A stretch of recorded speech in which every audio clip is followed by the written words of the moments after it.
Allora, in modo molto sintetico, ma non per questo meno privo di valore, con meno valore, il professor Giovanni Scirocco, che insegna storia contemporanea all'Università di Bergamo, è vice direttore della rivista storica del socialismo e membro del comitato scientifico di molte istituzioni, ma mi piace ricordare l'Istituto Nazionale Ferruccio Parri.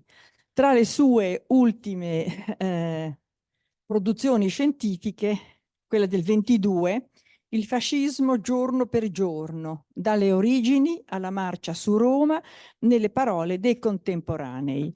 Il professor Scirocco ha voluto dare alla sua conferenza questo titolo, Matteotti, l'ultimo discorso, perché proprio l'ultimo discorso in vita, no? Di Matteotti, il quale qualche giorno dopo, il discorso è della fine di maggio, e il 10 giugno, all'età di 39 anni, viene circondato, assalito e ucciso da una banda di signori, tra virgolette, comandati da Amerigo Dumini.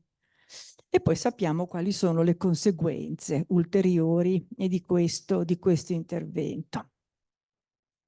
E c'è, mi pare di capire storicamente, o almeno così c'è sui libri di testo, uno stretto collegamento tra l'ultimo discorso di Matteotti e la sua esecuzione. Di questo ci parlerà il professor Scirocco. Grazie.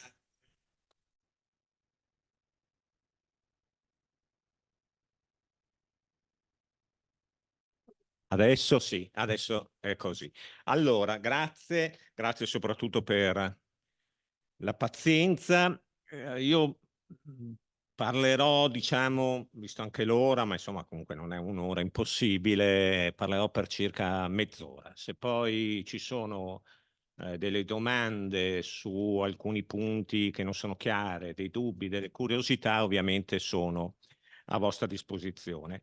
Perché parlo e sto parlando anche domani alla Spezia per le ore dell'ultimo discorso?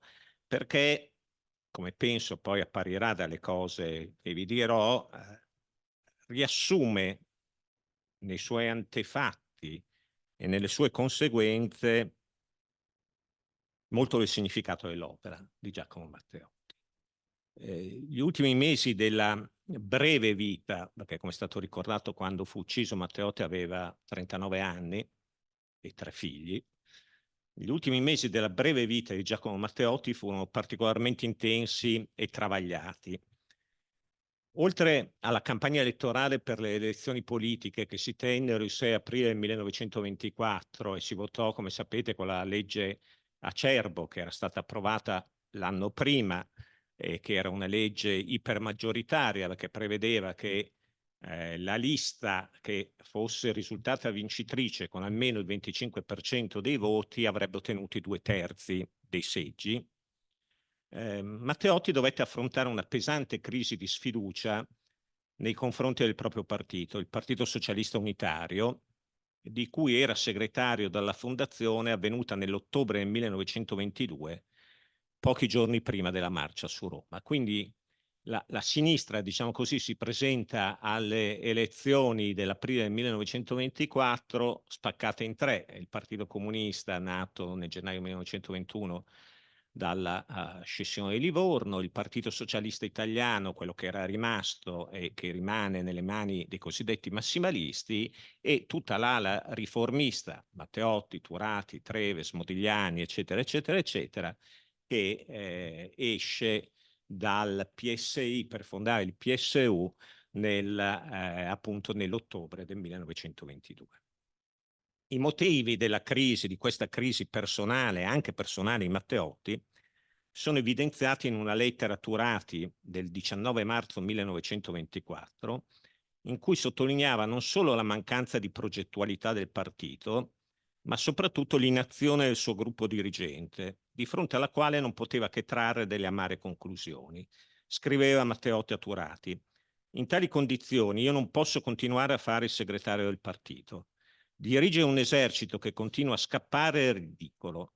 D'altra parte, ogni volta che si tratta di usare forti reagenti, applicare sanzioni, eccetera, voi siete tutti contrari. Ognuno fa quello che vuole, cioè non fa nulla. Mai ne ho avuto la sensazione così esatta e così universale come in questo periodo di tempo, cioè siamo nel pieno della campagna elettorale. Campagna elettorale che, come potete immaginare, è una campagna molto difficile. Ciò non significava però per Matteotti rinunciare alla lotta contro il fascismo, anzi, in una lettera allo stesso Turati, scritto pochi giorni prima delle elezioni, dopo aver affermato che il loro esito avrebbe dato la misura della violenza e del terrore, non del consenso dei singoli partiti, auspicava un atteggiamento diverso nei confronti della dittatura fascista, nella convinzione che il fascismo, per la sua stessa essenza ed origine, non avrebbe mai restituito spontaneamente al paese un clima di legalità e di libertà. Era quindi necessaria una resistenza più attiva a quello che Matteotti definiva il regime dell'arbitrio e quindi concludeva non cedere su nessun punto, non abbandonare nessuna posizione senza le più recise, le più alte proteste. Un atteggiamento ribadito dopo l'esito delle elezioni che videro il PSU ottenere, in un clima di sopraffazione e di violenze, 24 seggi. Matteotti risultò eletto sia nel Veneto che nel Lazio e il 10 maggio, esattamente un mese prima del suo omicidio, così rispondeva a uno dei suoi maestri. Matteotti si era laureato in legge all'Università di Bologna con una tesi in diritto penale sulla recidiva. E uno dei suoi maestri, Luigi Lucchini, vedendo la situazione, gli scriveva invitandolo, insomma, sostanzialmente a lasciare la politica e a riprendere gli studi giuridici che Matteotti probabilmente avrebbe potuto, anzi sicuramente brillantemente compiere e iniziare una carriera importante o come avvocato o anche come docente universitario. Questo Lucchini, che lo stimava molto, insomma, gli fa delle proposte. Matteotti così gli risponde. Esattamente, vi ripeto, un mese prima del suo omicidio. Purtroppo non vedo prossimo il tempo nel quale ritornerò tranquillo agli studi abbandonati. Non solo la convinzione, ma il dovere oggi mi comanda di restare al posto più pericoloso per rivendicare quelli che sono, secondo me, i presupposti di qualsiasi nazione e civiltà moderna. All'apertura della nuova Camera, la maggioranza fascista indicava come presidente della stessa Alfredo Rocco. Alfredo Rocco, illustre giurista, docente all'Università di Padova, sarebbe stato presidente della Camera soltanto per un anno, per poi diventare ministro della Giustizia e essere l'autore del Codice Rocco, che è sopravvissuto anche per parecchi decenni in Italia repubblicana, e poi fu anche rettore della Sapienza. L'illustre giurista nel pomeriggio del 22 maggio fu ricevuto da Mussolini. All'uscita del colloquio, Rocco rilasciò al Popolo d'Italia, il giornale di Mussolini, una dichiarazione in cui illustrava la sua concezione del ruolo che si apprestava a ricoprire. Sono parole di Rocco, che parla in terza persona. Il Presidente della Camera deve soprattutto prevenire qualsiasi incidente. Non è lecito a lui, come è successo talvolta in passato, lasciare passare sotto silenzio parole gravi all'indirizzo del governo e magari accuse che esautoravano addirittura il gabinetto. Un governo degno di questo nome deve soprattutto essere rispettato e temuto e non può né deve lasciarsi comunque offendere. Con i criteri che intende adottare l'onorevole Mussolini, la nuova Camera funzionerà bene, senza dubbio. Essa non sarà più palestra per esercitazioni demagogiche, ma dovrà diventare una cosa seria. Come divenne una cosa seria lo si vide subito, perché Rocco mise subito in atto i suoi propositi. Nella seduta del 29 maggio non concesse infatti di commemorare Antonio Piccinini, socialista massimalista, segretario della Federazione di Reggio Emilia e candidato alle elezioni politiche, che era stato ucciso dai fascisti il 28 ottobre. E nella stessa giornata la Giunta delle Elezioni, come sapete la Giunta delle Elezioni ha tutto il compito di verificare i criteri di validità delle elezioni, formata da 23 componenti su 30 della maggioranza, aveva approvato una relazione di convalida in blocco degli eletti della medesima per impedire la discussione sui singoli casi. Evidentemente, siccome l'opposizione si preparava a mostrare i singoli casi dove si sono svolte delle violenze o degli atti illegittimi, l'approvazione in blocco impediva ovviamente la discussione sui singoli casi. Il giorno seguente, il 30 maggio, Rocco propose l'accoglimento di questa proposta della Giunta delle elezioni, suscitando le ovvie proteste dei deputati della minoranza.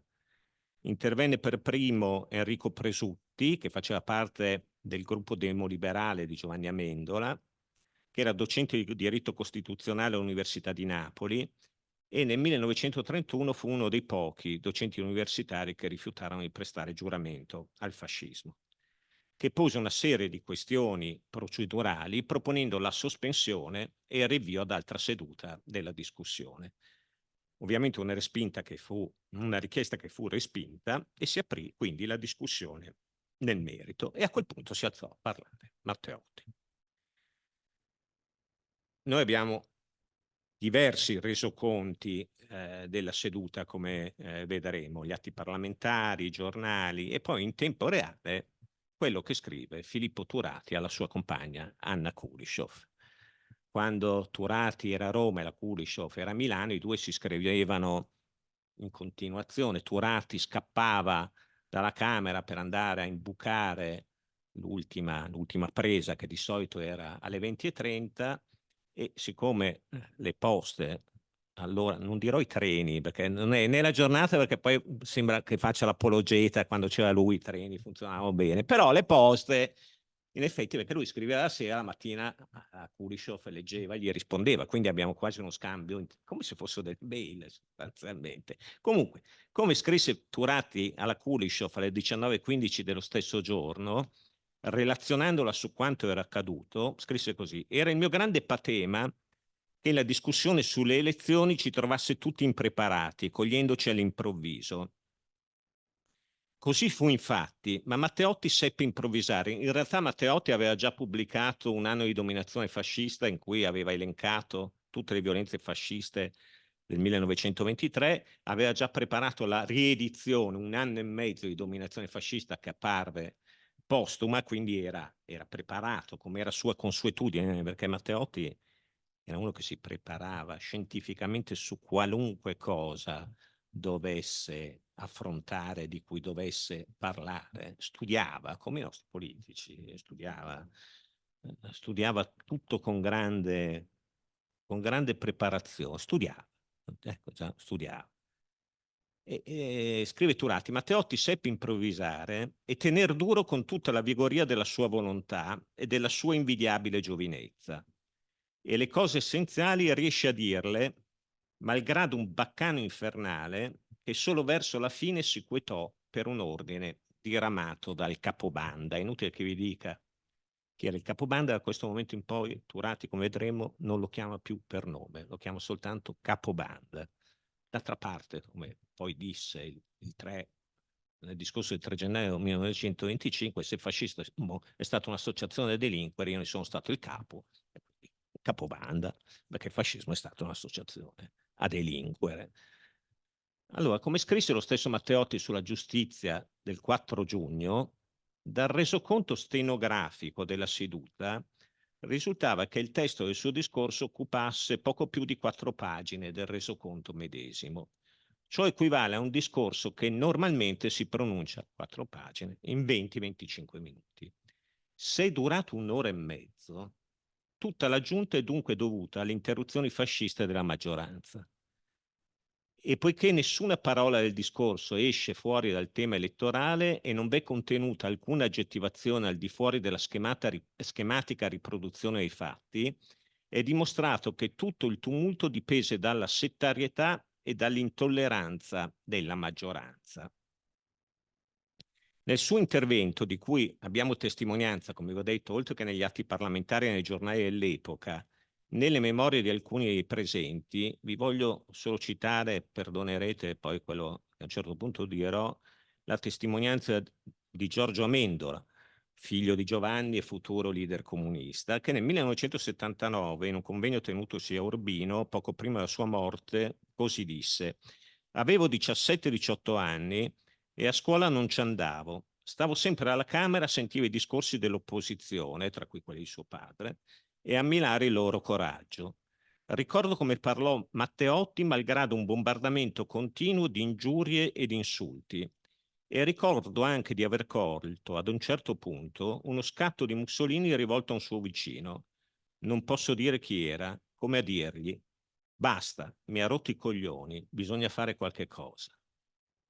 Dicevo, fu continuamente interrotto da esponenti di spicco del fascismo e della maggioranza, alcuni noti, come Roberto Farinacci, altri meno noti, come Paolo Greco, che è una figura interessante perché nel secondo dopoguerra poi fu ancora deputato nella prima e seconda legislatura per i monarchici, Attilio Teruzzi, futuro ministro delle colonie, Franco Ciarlantini, giornalista, Giacomo Suardo, che poi fu presidente del Senato, la figura tragica poi di Aldo Finzi, che allora era sottosegretario all'interno, fu costretto a dimettersi da Mussolini per salvare se stesso, li fece dimettere tutti, promettendogli poi di recuperarli, qualcuno li recuperò, Finzi per motivi misteriosi non fu recuperato e quindi si allontanò dalla politica. Nel 1938 fu colpito dalle leggi razziali in quanto ebreo e si avvicinò a quel punto ad ambienti dell'antifascismo e della resistenza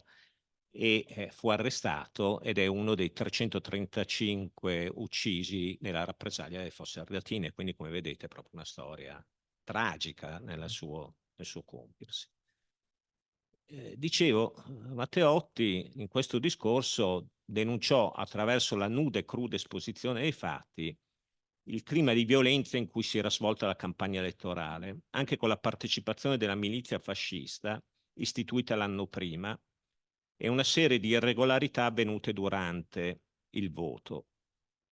In molti seggi i rappresentanti di lista erano solo fascisti, per esempio, oppure era presente la milizia, che era diventata la polizia privata e era stata entrata a far parte, equiparata alla polizia, diciamo così, normale. E ribadì la richiesta di rinvio della convalida delle elezioni. Nel proprio resoconto, la Stampa descrive un passaggio che è riprodotto solo parzialmente dagli atti parlamentari e che però vale la pena, a mio avviso, di riportare. Lo capirete, credo, sentendo quello che fu detto. Non so perché, continua l'onorevole Matteotti rivolto ai fascisti, vi scalmaniate tanto dal momento che nessuno di voi, a cominciare dal Presidente del Consiglio, attribuisce molta importanza alle elezioni al Parlamento.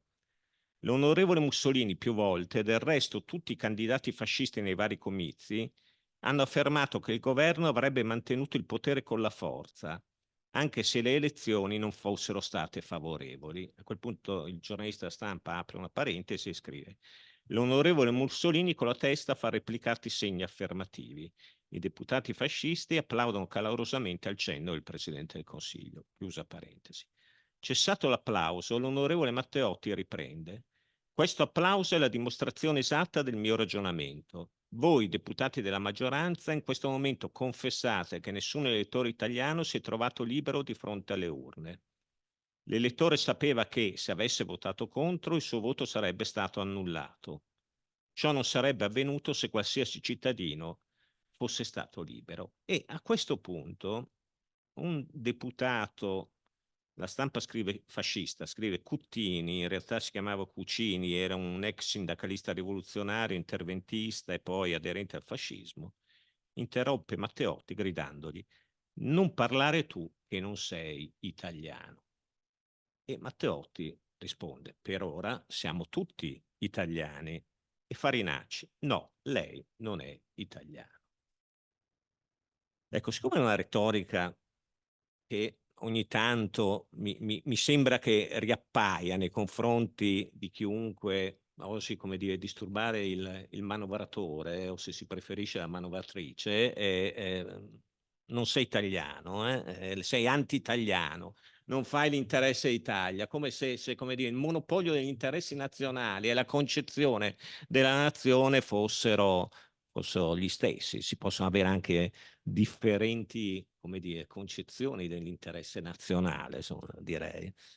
E anche in questa occasione Rocco non mancò di mostrarsi come presidente di parte, invitando il deputato socialista a non provocare incidenti e giungendo dopo le sue vibrate proteste addirittura a togliergli la parola per poi restituirgliela per continuare il suo discorso, ma prudentemente, al che Matteotti replicò che lui l'avrebbe continuato, ma parlamentarmente, e concluse con queste che sono le ultime parole che lui ha pronunciato e che riassumono in fondo il senso di una vita e di un impegno politico. Ve le leggo. Voi dichiarate ogni giorno di voler ristabilire l'autorità dello Stato e della legge. Fatelo se siete ancora in tempo, altrimenti voi sì, veramente rovinate quella che è l'intima essenza, la ragione morale della nazione. Non continuate più oltre a tenere la nazione divisa in padroni e sudditi, poiché questo sistema certamente provoca la licenza e la rivolta. Se invece la libertà è data, ci possono essere errori, eccessi momentanei, ma il popolo italiano, come ogni altro, ha dimostrato di saperseli correggere da sé medesimo. Noi deploriamo invece che si voglia dimostrare che solo il nostro popolo nel mondo non sa reggersi da sé e deve essere governato con la forza. Ma il nostro popolo stava risollevandosi ed educandosi anche con l'opera nostra. Voi volete ricacciarci indietro?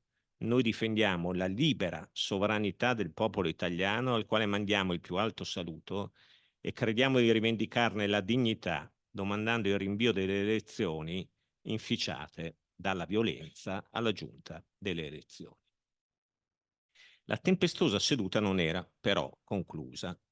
La proposta del presidente della giunta delle elezioni, Antonio Casertano, che poi l'anno dopo subentrò a Rocco come presidente della Camera, di respingere la proposta di Matteotti, fu sostenuta dal deputato fascista di Trieste e vicepresidente della Camera Francesco Giunta, che fino a pochi settimane prima era stato segretario del Partito Nazionale Fascista, che dopo aver rivendicato il proprio passato di squadrista, in effetti a Trieste si era reso artefice di tutta una serie di imprese come l'incendio del Narodni Dom, la causa del popolo sloveno, l'assalto al Lavoratore, il quotidiano del Partito Comunista di Trieste. Iniziò ad attaccare quelle che definì le impudenze di Matteotti e appellò ai deputati dell'opposizione quella masnada di uomini, esaltando il consenso formidabile di tutto il popolo italiano verso il fascismo. Consenso che soltanto i ciechi e i malvagi, tipo Amendola e tipo Matteotti, gente in malafede, continuamente non hanno visto, come se il consenso, come dire, desse l'agio di poter fare qualunque cosa. E in questo clima la proposta di rinvio degli atti alla giunta delle elezioni, presentata formalmente con le firme di Matteotti e messa ai voti per appello nominale, fu respinta con 258 no, 57 sì e 42 astenuti. La seduta del 30 maggio ebbe come ovvio un'ampia eco sia sulla stampa che negli stessi ambienti socialisti. Scriveva ancora a caldo Turati alla Kulishov, a testimonianza della difficile situazione interna al partito. Non mancano fra noi, scriveva Turati, i cacadubbi che trovano che si è fatto male, che il discorso di Matteotti era inopportuno, che se ne doveva parlare non oggi, ma sulla risposta al discorso della Corona. Invece si è fatto benissimo a cogliere la palla al balzo. Ogni dilazione era una viltà.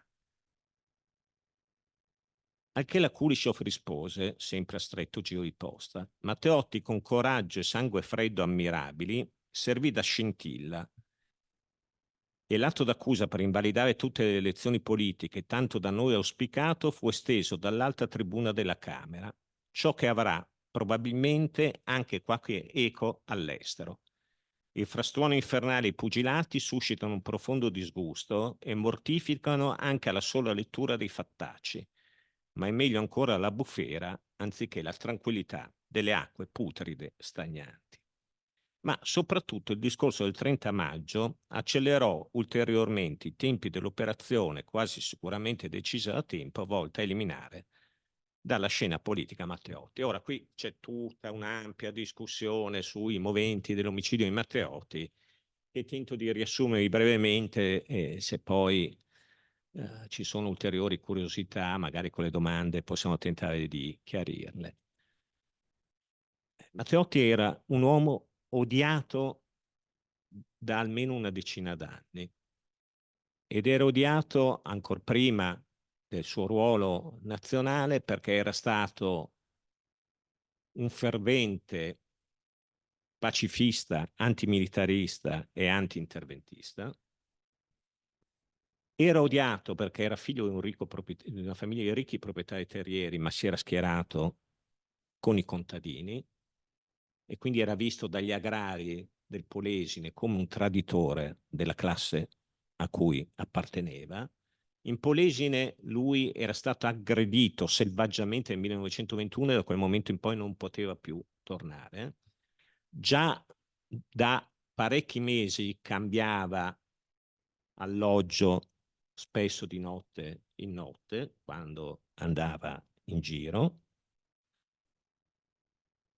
Si apprestava probabilmente, questa è la tesi di Mauro Canali, che è il più profondo conoscitore delle vicende del diritto Matteotti e ha dimostrato, studiando i 75 volumi della dei primi 2 giudici istruttori che indagarono sull'omicidio Matteotti, poi naturalmente li furono tolti e furono affidati l'inchiesta, pensate bene a chi, al cognato di Farinacci, dimostrò che la squadraccia di cui era capo il toscano Amerigo Dumini, ma gli altri 4 erano degli arditi milanesi, tutti pregiudicati, era giunta a Roma già dal 22 maggio, perché ha trovato il registro dell'albergo dell'Hotel Dragoni in cui alloggiavano a Roma.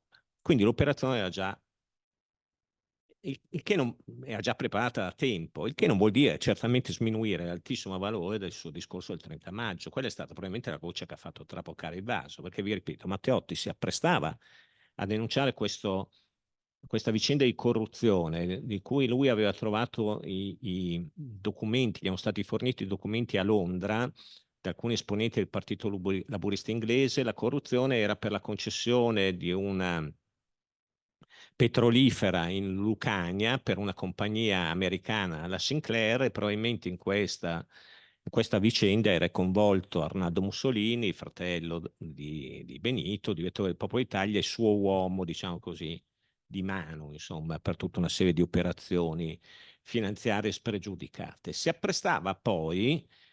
Matteotti aveva una grandissima esperienza come amministratore locale, sapeva benissimo leggere i bilanci, studiava, si apprestava poi il 10 giugno come vedremo, a svelare che il bilancio che era stato presentato, il bilancio dello Stato che era stato presentato alla Camera era falso. Quindi, come vedete, di motivi ce ne sono vari, c'è solo l'imbarazzo della scelta, probabilmente sono tutti insieme. Poi c'è l'odio particolare di Mussolini nei confronti della vecchia guardia riformista, che lui non sopportava quando era già il capo massimalista del PSI prima di uscire. Proprio c'era perché è tutto il contrario di quello che era lui, tanto era un fanatico lui, tanto erano persone moderate, di equilibrio, raziocinanti, che erano i vari Turati, Treves, Matteotti, eccetera, eccetera. Gaetano Salvemini, e tutto questo odio si manifestò in maniera evidente nei giorni successivi, insomma, nell'opera di Cesare Rossi, che organizza, dirama una circolare ai giornali per far attaccare Matteotti. Il giorno dopo, il 31 maggio, il Popolo d'Italia scrive: nella nuova Camera il milionario speculatore di socialismo. Come se un benestante non potesse abbracciare la causa dei più poveri. Il milionario speculatore di socialismo e di generi affini si è dato la funzione di agente provocatore. Oggi si è spinto a tale malignità velenosa e diffamazione delle elezioni con tutta una sequela di insinuazioni e menzogne in mancanza di fatti. Invece era stato soltanto un lunghissimo elenco di fatti, quello di Matteotti, e con tale tono oltraggioso che non poteva che provocare proteste vivaci della maggioranza. E alla giustizia, all'organo del partito di Matteotti, non restava che prendere amaramente atto che all'opposizione era quindi vietato discutere i metodi adottati per fare le elezioni. Discutere della materia è una provocazione, non basta, è anche un oltraggio al popolo italiano. Siamo dunque alle solite. La normalizzazione e la resa a discrezione dell'opposizione è il silenzio, è l'accettazione dell'esclusione dei cittadini non fascisti da ogni diritto e tutela di legge. dallo statuto al codice penale, dai diritti politici alla sicurezza personale. Il 7 giugno Mussolini intervenne di nuovo alla Camera concludendo il dibattito sul programma e in quell'occasione tentò anche una qualche forma di avance, sempre tra blandizie e minacce, nei confronti di alcuni settori dell'opposizione, in particolare i sindacalisti della CGIL aderenti al Partito Socialista Unitario, D'Aragona, Baldesi, Colombino, a cui aveva fatto qualche proposta. In effetti il discorso del 30 maggio di Matteotti è così duro, come capirono subito Turati e Kulishov, anche per impedire questa operazione, che in effetti poi dopo il delitto Matteotti naturalmente non fu più possibile. E sempre Turati, scrivendo alla Kulishov, così descriveva caldo l'intervento di Mussolini. Ve lo leggo perché suppongo che col tuo fiuto avrai ricavato dai giornali un'impressione abbastanza esatta del discorso del capobanda. È indubitabile che questo giocoliere, se avesse fatto la carriera ai teatri di provincia, avrebbe fatto una carrierona. Credo ti dissi già che ieri si era tutto trasfigurato: voce, mimica, fisionomia, gesto, stile, pensiero. Proprio come un attore che, secondo la parte, ora fa il tiranno, ora il primo attor giovane, ora il brillante e il buffone. Ieri, dopo aver annunciato la parte del tiranno e aver suscitato l'attesa dei fascisti, di cui aveva capeggiato per tutta la settimana l'orgia frenetica, infilò la giubba di Arlecchino, sorridendo un po' a tutti, a Modigliani come alla CGIL, ai liberali come ai fascisti. 3 giorni dopo, il giorno stesso del suo omicidio, il 10 giugno, la giustizia sempre pubblicò un articolo non firmato, ma opera dello stesso Matteotti, in cui ancora una volta chiamava tutto il partito alla mobilitazione contro il fascismo. Scriveva Matteotti: il Parlamento è ottima tribuna per la manifestazione di idee in contrasto con quelle della fazione dominante e per illuminare la pubblica opinione sulla verità delle cose. Ma sarebbe vano purtroppo attendere dall'attuale Parlamento più di tanto in questo momento. Se, come noi diciamo, il regime attuale è di dittatura, non è possibile attendere la salute dagli organi e dalle persone stesse della dittatura. Piuttosto i compagni, i lavoratori di tutta Italia raccolgano la parola e l'esempio dei compagni in Parlamento, profittino dei nuovi semi sparsi largamente tra il pubblico e insistano e intensificano l'opera loro nelle città e nelle campagne, chiamando intorno alla bandiera riconsacrata del socialismo e insegnando la dignità della resistenza all'illegalismo. Il 12 giugno alle 17, quando ormai si era diffusa la notizia della scomparsa di Matteotti, la Kuleshov scriveva a Turati di aver avuto l'impressione, dopo gli ultimi discorsi di Mussolini, che si volesse preparare un nuovo fattaccio. Durante la discussione sul bilancio provvisorio, quando verrà il turno di Matteotti. E per quanto abituati che siamo a qualunque delle peggiori delle ipotesi, a certi atti però di Medioevo non ci si pensa se non quando accadono. L'indomani la moglie Veglia, in alcune dichiarazioni al Corriere della Sera, pur affermando di non avere indizi al proposito, disse di sapere che mio marito si allontanò da casa recando con sé un fascio di importanti documenti che dovevano servirgli a pronunciare un discorso polemico nella discussione sul bilancio e sull'esercizio provvisorio, documenti che ovviamente non furono mai ritrovati. In ogni caso, qualunque fosse il movente, come scrisse Piero Gobetti, altra vittima del fascismo, nulla di fortuito dunque nel suo assassinio. Col cinismo della guerra civile si è voluto eliminare il capo di uno Stato maggiore. Era quindi nel torto Pietro Nenni quando Pietro Nenni, che pure nel 1923-24 aveva scritto anche delle cose molto belle su Matteotti, però nel 1924, in un clima culturale ancora influenzato dal frontismo, scrisse, riecheggiando, se volete, l'infelice espressione di Antonio Gramsci di Matteotti, pellegrino del nulla, scrisse che lo spirito di intransigenza assoluta di Matteotti nei confronti del fascismo nasceva da una disperazione inconciliabile col compito di organizzare l'azione delle masse. E insomma, lo tenta di rinchiuderlo nella figura del martire, ma Matteotti è stato sicuramente un martire, ma non per sua volontà, è stato però anche, come spero sia evidente da quello che ho detto, molto, molto di più, un vero e straordinario leader politico. Tanto più che già 30 anni prima, in una lettera senza data, ma quasi certamente nel 1925, Carlo Rosselli così gli aveva scritto.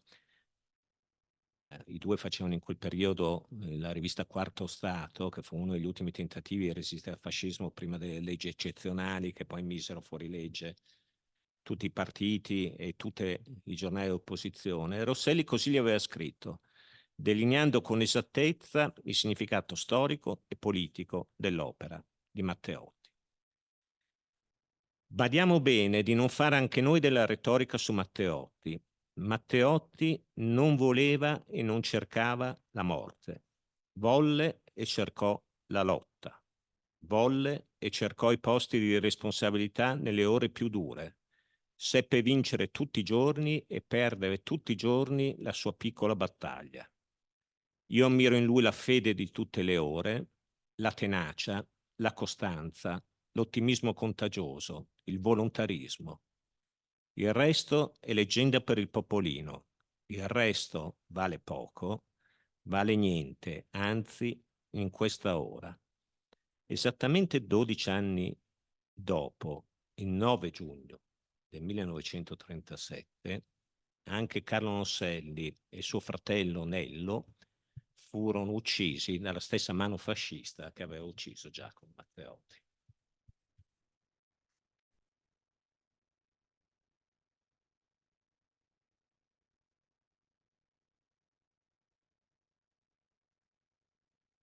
Sì, 40 minuti più o meno. Ringrazio il professor Scirocco per questa sua relazione concentrata ma di grande intensità. Prima di dare la parola a chi avesse voglia, vorrei esprimere alcune mie sensazioni e domande. Chiedo scusa, dalle sue parole, una sorta di solitudine di Matteotti, perché la cosiddetta sinistra era divisa, forse non hanno compreso, perché forse certi fenomeni non è facile comprenderli, ma Matteotti li indicava.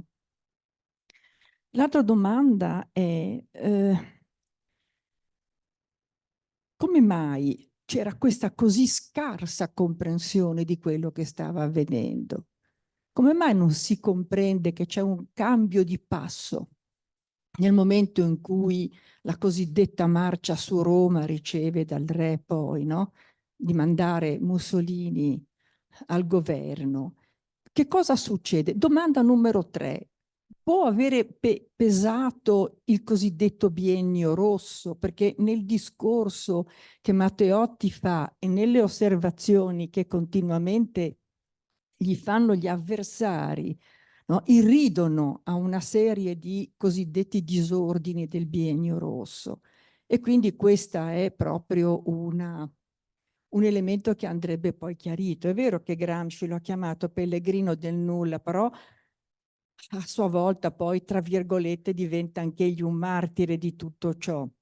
E devo dire che sentire i nomi di Gobetti, di Gramsci e dei fratelli Rosselli davvero ci dovrebbe far pensare tutti i giorni a questo tipo di avvenimenti.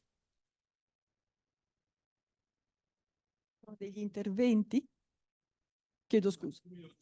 Prego. I che partiti erano i 57 favorevoli alla proposta di Matteotti e i 42 astenuti?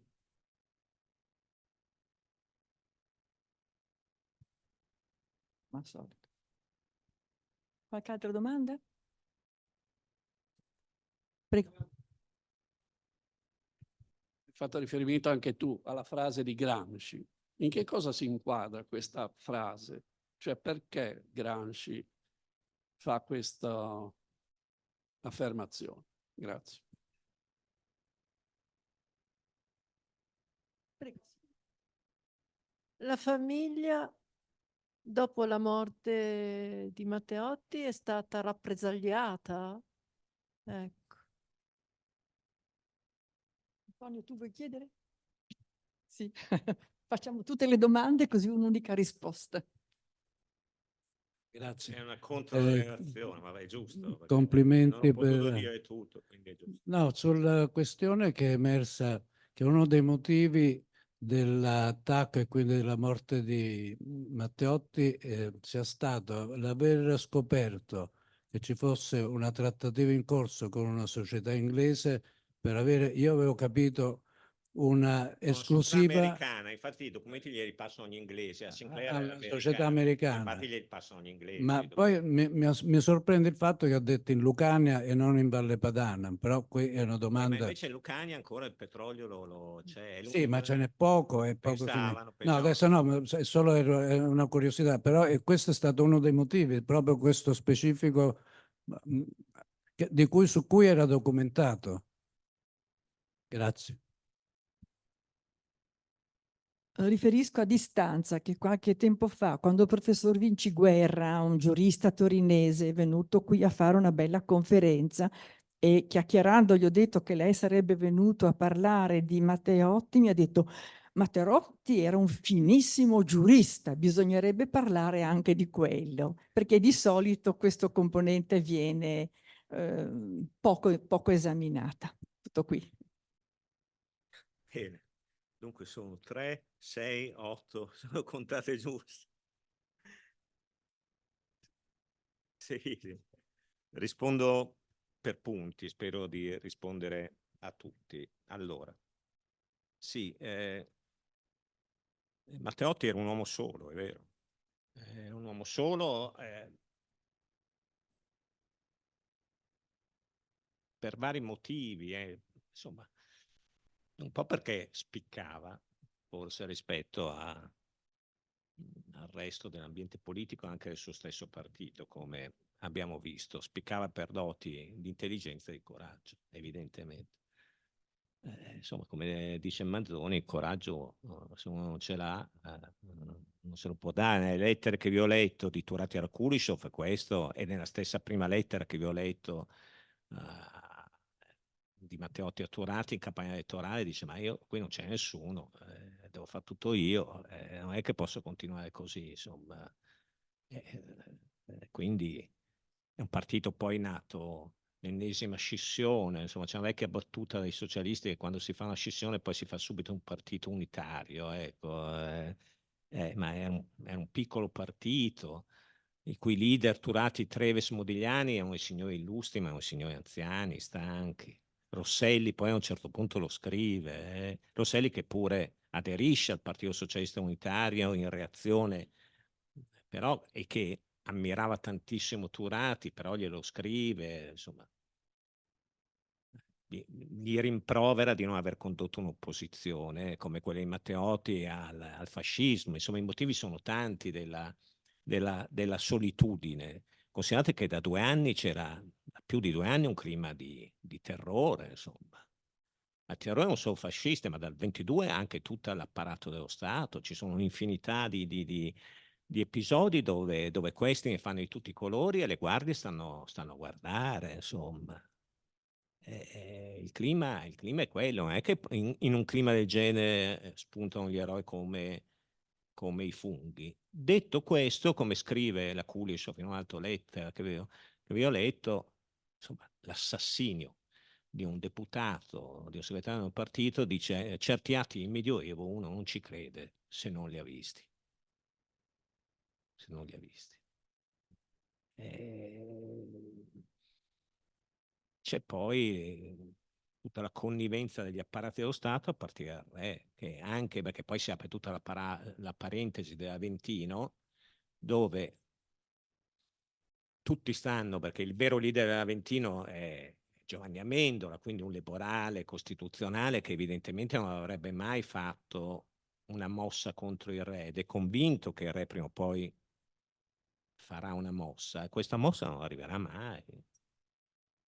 Anzi, quando il 3 gennaio del 25 Mussolini fece il famoso discorso, perché il 30 dicembre erano andati di nuovo gli squadristi da lui a dire: ti muovi tu e la facciamo finita o ci muoviamo di nuovo noi. E allora lui il 3 gennaio va e fa il famoso discorso in cui si assume tutte le responsabilità politiche e morali, eccetera, eccetera. Contemporaneamente, è un episodio poco conosciuto, ma è citato da De Felice, mentre faceva il discorso, lui manda questo Giacomo Suardo, che era sottosegretario degli interni, lo manda dal re con una lettera in bianco di scioglimento della Camera, perché si preparava, se le cose non fossero andate, a sciogliere la Camera e forse mai più a convocarla, come poi fece. Il re riceve Suardo, dice, beh, però è un atto, scioglimento in bianco, è un atto pesante, eccetera, eccetera. Vabbè, mi mandi Mussolini domani mattina. Domani mattina Mussolini va e lo firma. E a quel punto cominciano tutte le varie leggi eccezionali. Prima tra tutte quella che lui teneva, aveva già provato anche nel 23, la teneva come un manganello dietro la schiena della prima, che è sostanzialmente il bavagliare alla stampa. E infatti da quel momento iniziano i sequestri, che è la prima che viene applicata. I sequestri di tutti i giornali d'opposizione.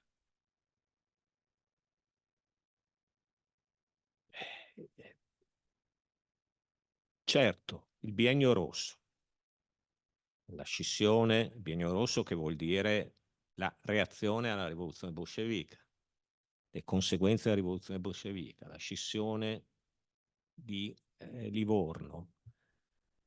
È un clima di feroce polemica politica anche a sinistra. Beh, non è mica novità, di feroce polemica politica a sinistra. In occasione dell'elezione del 24, Matteotti sarebbe stato disposto a fare di nuovo una lista con i massimalisti. In effetti nelle grandi città i socialisti, guardate che non vanno male, nonostante nel triangolo, a Genova, Torino, Milano, non vanno male.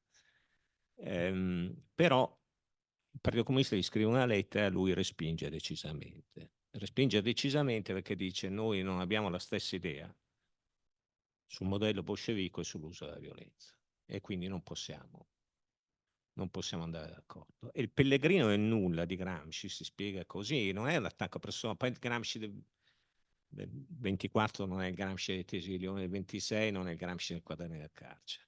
Si spiega un clima di polemica politica, un attacco personale, certo, ma in realtà è un attacco politico.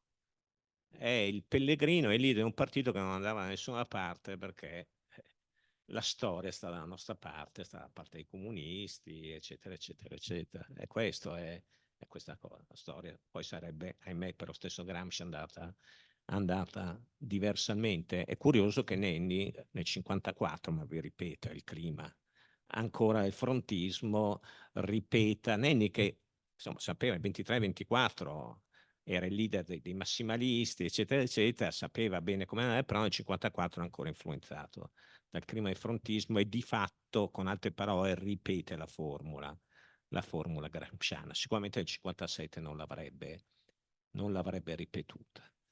Favorevoli astenuti sono negli atti parlamentari. Io non ho fatto un'indagine, ovviamente i favorevoli credo che siano stati i socialisti e i pochi deputati liberali costituzionali, astenuti credo qualche popolare e qualche liberale dall'altro, perché anche il Partito Liberale a ottobre il 22 fa il suo congresso, si spacca in 8 pezzi, insomma, ognuno segue, poi non è un partito, era i seguaci dei vari leader, Giolitti, Salandra, Amendola, si spaccano in 7-8 gruppi, quindi credo che più o meno siano quello.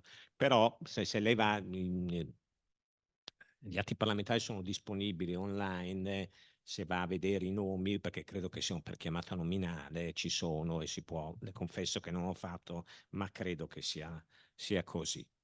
La famiglia è una vicenda terribile della violenza esercitata nei confronti di questa famiglia, perché non contenti di aver ammazzato il capofamiglia e temendo, perché c'è un mito di Matteotti negli anni, c'è molto di più paradossalmente nel ventennio che in questi anni, ormai il centenario ha ricordato, insomma, perché è stato un po' incasellato la figura del martire e se n'è dimenticato, ma se voi andate a studiare un po' le carte di questura, trovate che in tutte le province c'è gente che conserva i santini di Matteotti. Io ne ho visti diversi studiando Bergamo, i santini di Matteotti, e se ti trovava un santino venivi arrestato, in qualche caso confinato, denunciato, eccetera, eccetera. In molti di questi fascicoli ci sono. C'è tutta una serie di canzoni su Matteotti che si diffondono naturalmente segretamente nel ventennio. Il mito di Matteotti è talmente forte che quando Mussolini viene eseguita la sua condanna a morte, si diffonde la voce, falsa ovviamente, che uno degli esecutori era stato uno dei figli di Matteotti, perché significava chiudere il cerchio, invece così. Il fascismo, questo si è scoperto nel dopoguerra ovviamente, mise a fianco di Veglia Matteotti uno degli uomini più vicini a Matteotti stesso, questo tale De Ritis, che si scoprì poi essere una spia dell'Ovra, che per tutto il ventennio mandò delle informative che ci sono alla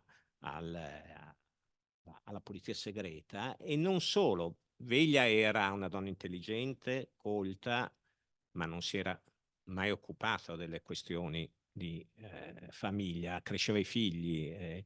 La gestione della proprietà terriere di Matteotti, che pure erano ingenti, erano affidate alla madre di Matteotti. Quando muore la madre, Veglia si trova da sola, con 3 figli da crescere, fa probabilmente qualche operazione sbagliata, forse mal consigliata, e si trova anche in difficili situazioni economiche.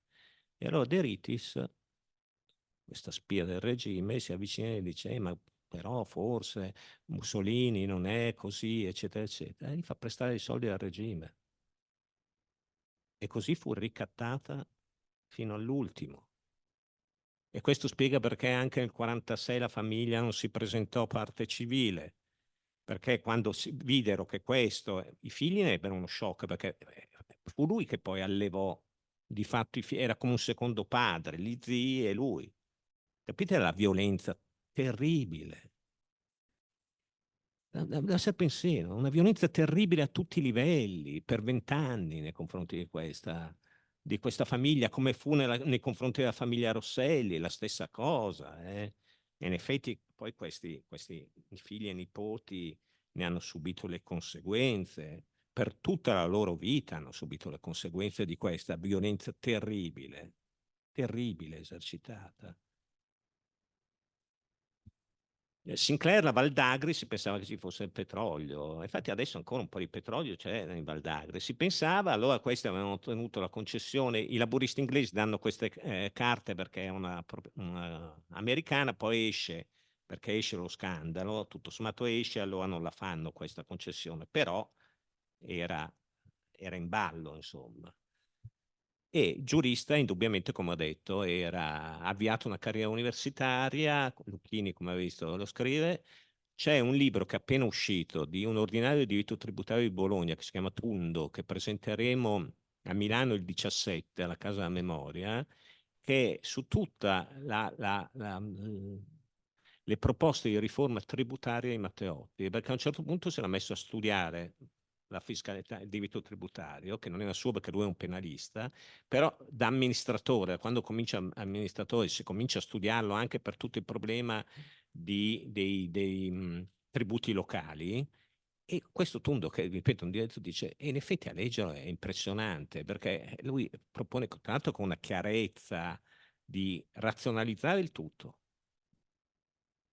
Le imposte a fini perequativi e ridistributivi, quindi progressive, reintrodurre, dico solo questo che ho letto, leggendo questo, io non sono un esperto, l'imposta, però contro ogni populismo demagogico, dice non dobbiamo dire, dobbiamo spiegare ai nostri che le tasse vanno pagate, ma vanno giustificate centesimo per centesimo come vengono spese. E a quel punto propone una tassa di successione sempre progressiva, con lo scopo di finanziare l'istruzione pubblica. Questo era Giacomo Matteotti e non a caso l'hanno fatto fuori.